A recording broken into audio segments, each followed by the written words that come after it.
This is just my story about submitting a profile to MITRE ATT&CK, and I think those folks are here. I need to meet Katie. But quick disclaimer, I'm not here in the name of or speaking on behalf of my employer. All opinions here are expressed are my own, just here to tell a story. Okay, so a little bit of background. Like I said, I was a consultant, did a lot of work doing incident response and forensics. I'm going to talk about kind of what that was like before attack, discovering attack, so the research I did, the submissions I made, talk about indicators and techniques and some of the differences between the IOCs and TTPs, and a few takeaways. Okay, so it all began for me in about 2010. I went from doing forensics work to for law enforcement to one of the big consulting firms, and one of our clients was repeatedly a victim. We did a lot of incident response all over the world. We got to know how they did what they did very well. But as happens in consulting, your clients, you get different clients, you move on. That was kind of a new thing for me because in law enforcement, as a forensic examiner, you didn't just move on until the case was closed and the bad guy was where he needed to be.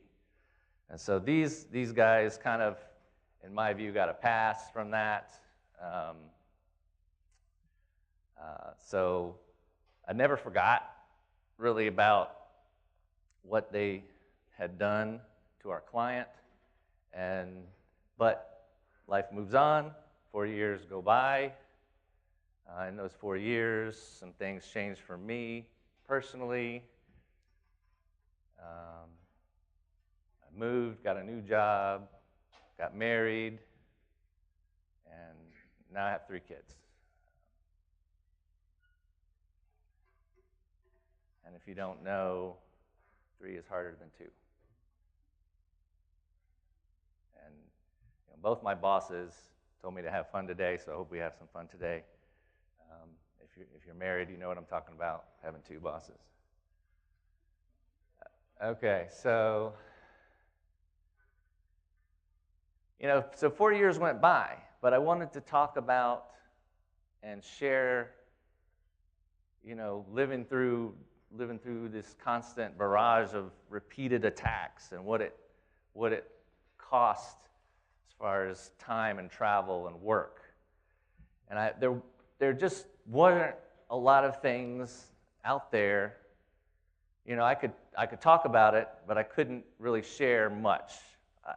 It felt like I was in the dark ages or something because there wasn't a lot at this time. In 2012, the best one I found was the Mandiant. It was really great.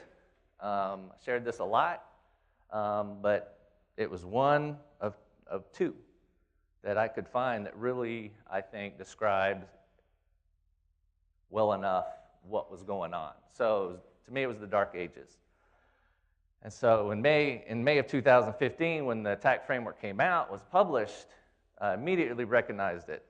Incredible start to a way to share how adversaries behave. And Attack now has all of these 11 tactics, 70 threat groups, 200 techniques, tools, but to me the most valuable thing were the references. That to me was the thing that stood out because those references, and I'll talk about this in a little bit, they were pretty authoritative. And so, to me, the dark ages were over, and information security, to me, was the beginning of the Renaissance. When you talk about the Renaissance, you have to talk about the Mona Lisa, right? To me, attack is like information security entering the Renaissance. Okay, so I saw it. I wanted to be a part of it. In August 2015, I emailed them. They said, here's what you need. You have public references that associate the malware to the threat group? Do you have public references that associates the techniques to the threat group? And can these references be linked to a definitive source? And are they clear, not open to interpretation? Okay, so I mean, it sounds pretty similar. You know, coming from law enforcement, I kind of knew what they were asking for.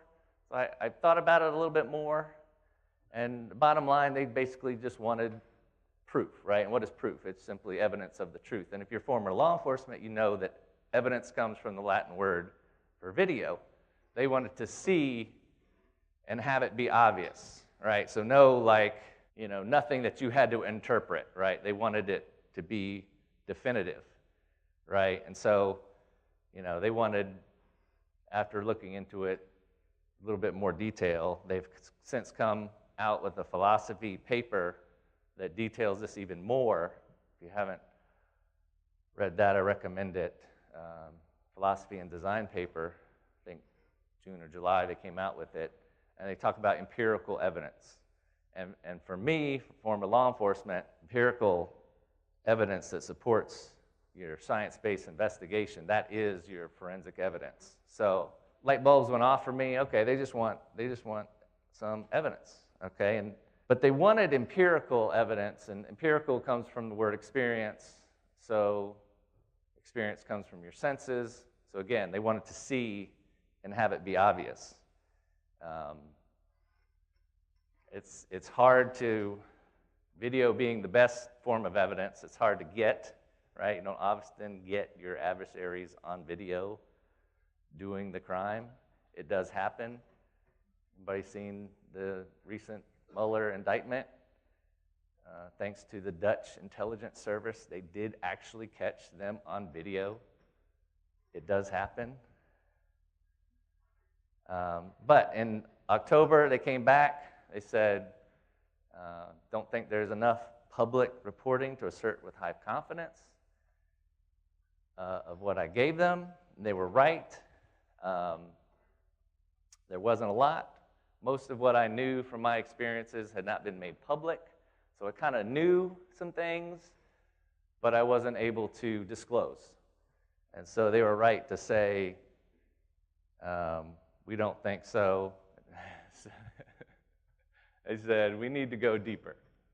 And they were right. So back to the drawing board. But at the same exact time, come to find out, MIRCON is going on in DC, 2015. And for the first time, the threat group that I had dealt with finally got a name, MD5. They finally got definitively associated with their malware, raw POS. So for me, it was like, okay, case back open. All right, and another mention a day later. I didn't close out my case. I kept it open. I kept, occasionally looking if there was new stuff. Okay, it's just, that's one of my takeaways. Just have a little persistence. If you find yourself on the trail of one of these threat groups, right, they're the ones that need to be afraid if you have persistence. They made a mistake, you caught them, you're following them, just keep watching. You'll find more. All right, so a year later, in GERCON, this presentation, Attacking the Hospitality and Gaming Industries, Tracking an Attacker Around the World in 7 Years. It was a 55-minute talk. It had tons of details.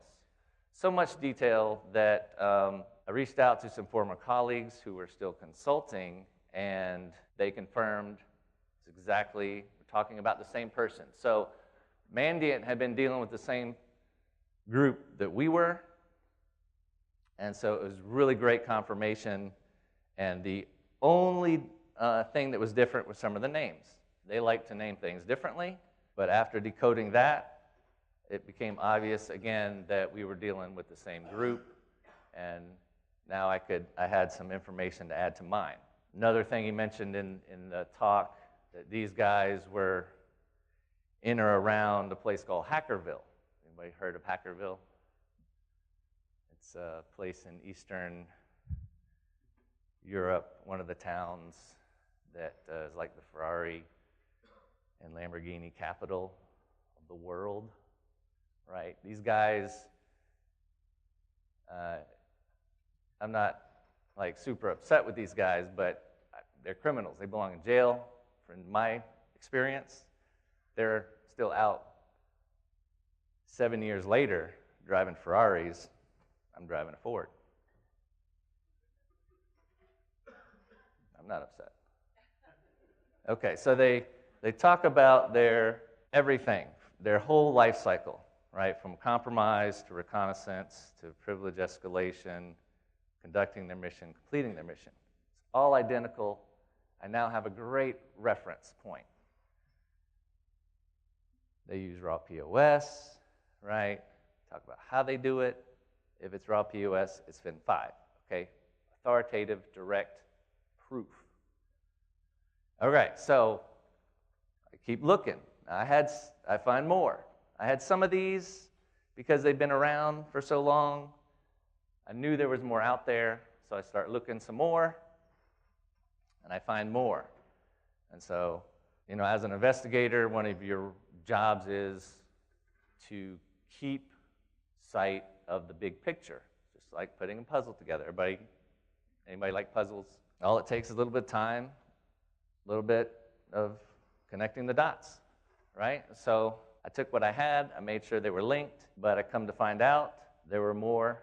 I was missing a few, I added a few more, I'm up to 14 now, and so the next thing I do, I have a great picture, it's coming together, it's not all the way yet, so I keep looking.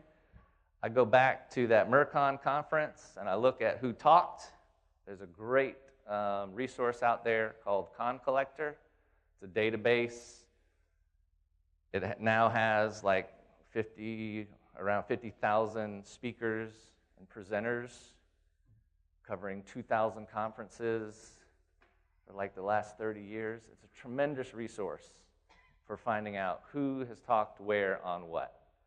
And Emmanuel and Barry, Desk Talk in hospitality industry, APT in the hospitality and gaming industry. This talk was never published, and these guys never spoke again, unfortunately. But this talk, Preston Lewis and Matt Bromley, they spoke again.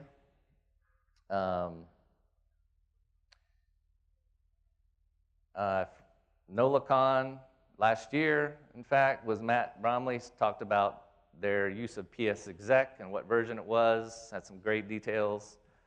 And then Preston Lewis talked about attacking the hospitality and gaming industries, tracking an attack around the world in 8 years. And that was another great talk, hour-long talk, almost full of details. So I had another great reference. So the picture is coming together, right? Just a little bit of persistence. Again, the life cycle, a lot of details. Anybody notice any additions to this? It's hard to, I don't know if it's hard to see.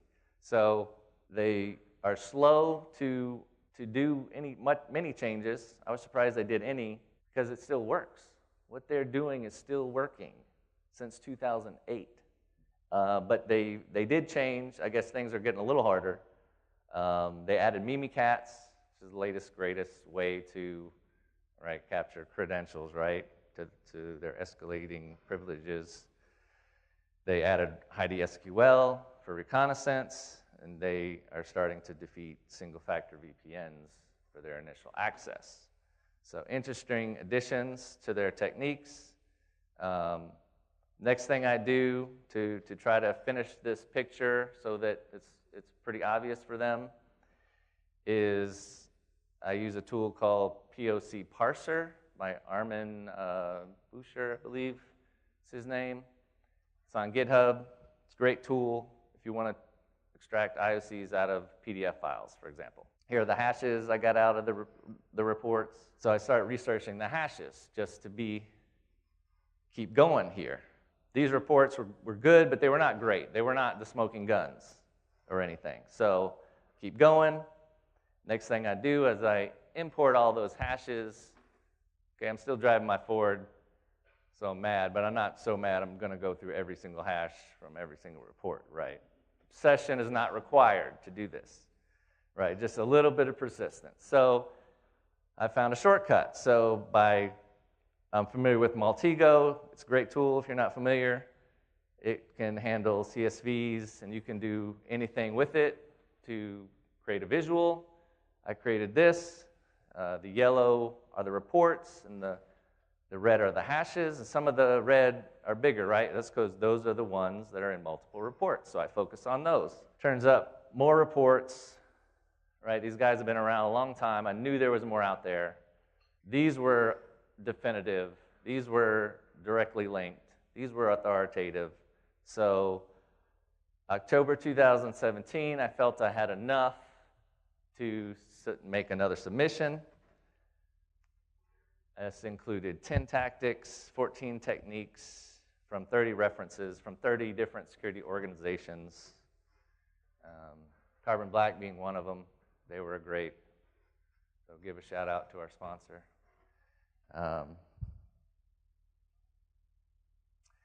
And they came back this time, and they published. They published 5 at first. There's now, I don't know how many now up there, at least 10 or so. But they covered, I was pleased they covered each stage in the life cycle. And so now I felt like my case was finally closed. I have shared what cyber criminals were doing, how they were doing it, and so now this is my way of doing that.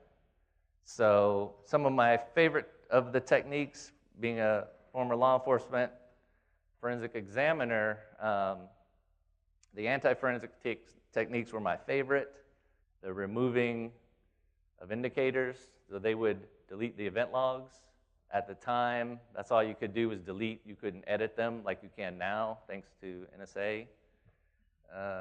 Dumped by the shadow brokers. So it's a little bit harder to tell now. That was a big giveaway at the time.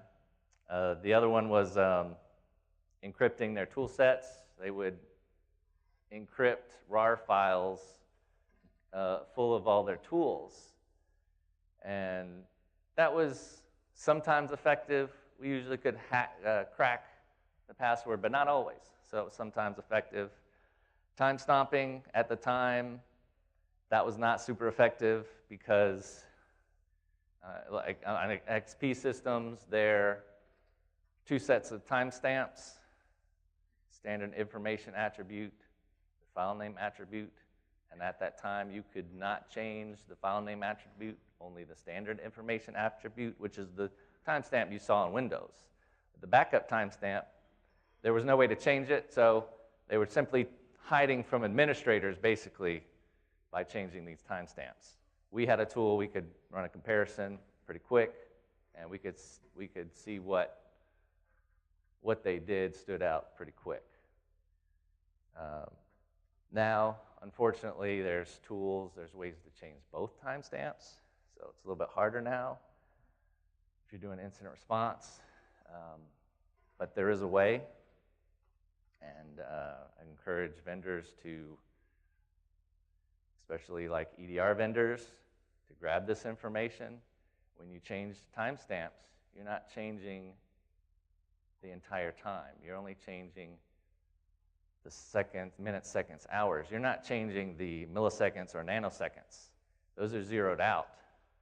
If you see zeroed out nanoseconds, that's an indicator. So EDR vendors, take a note, please. File deletion. So they used sdelete, which is sysinternal's tool, secure delete.